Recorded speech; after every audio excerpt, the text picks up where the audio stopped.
Harness Conditioning Part 1. Good job, good girl. I love True Love and Perfect Fit harnesses. Good job, clever.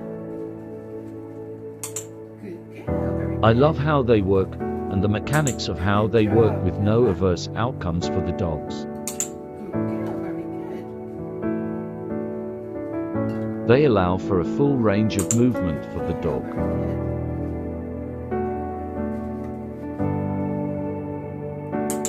When speaking to owners, and they have described struggling with a harness, this is because they only use the back link and the collar.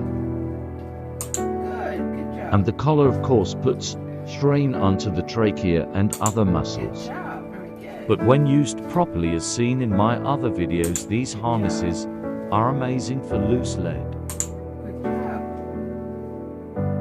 Good job. Harness Conditioning Part 2. So now we've looked at why harnesses are awesome. I'm going to show and explain how to condition to a harness that goes over the head. This is one of the most common questions asked about harnesses. As you can see, I'm holding the harness up, and whenever she touches the harness, I click and treat. I'm not just putting it on her or over her head. I want her to be comfortable with the presence of the harness. Very good, nice. Once she is fully comfortable with this, I move on to putting my hand in the head opening of the harness and holding the treat. Good job, very When she good. goes for the treat, I click and treat. So now her nose and muzzle is slightly coming through the harness, and something good is happening. A hot dog, and there's no force or pressure from the harness Conditioning Part 3. Now that he is happy taking the treat through the harness, I can now begin putting the harness a bit further along his head.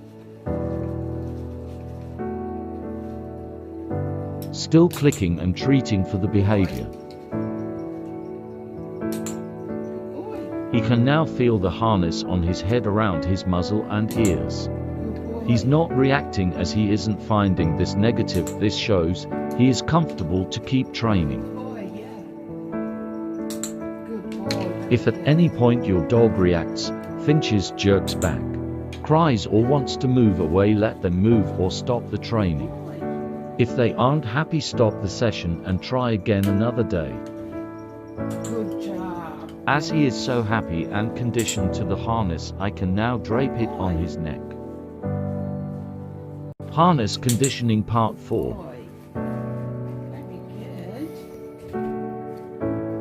Now that we have got to the point where the harness can be draped around the neck, we can now add a little duration and take the harness back off again.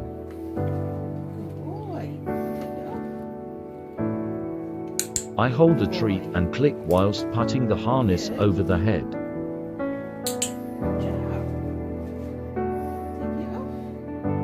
And I hold the treat and click whilst taking the harness back off.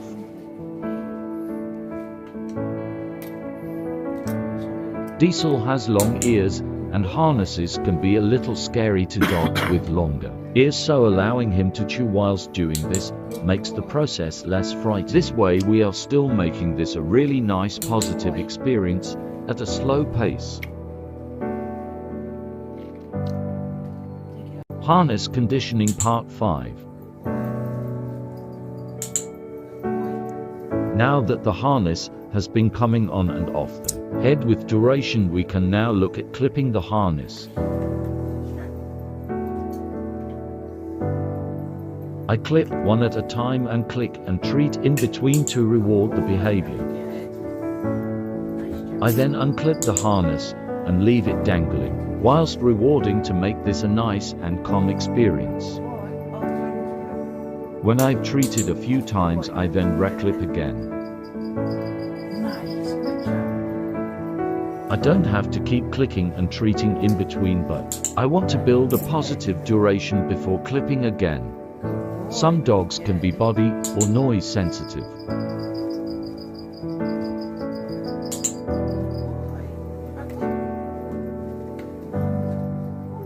Harness Conditioning Part 6.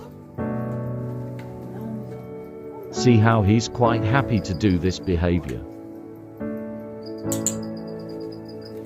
Despite my mistake dropping a treat. Boy. If he wasn't comfortable, he wouldn't come back. He also gives kisses in between, nice relaxed body, jaw and slow waggy tail. Now I leave the harness on for longer and keep clicking and treating to add a positive duration. Again, taking the harness off is in the same sequence so it all remains a positive experience.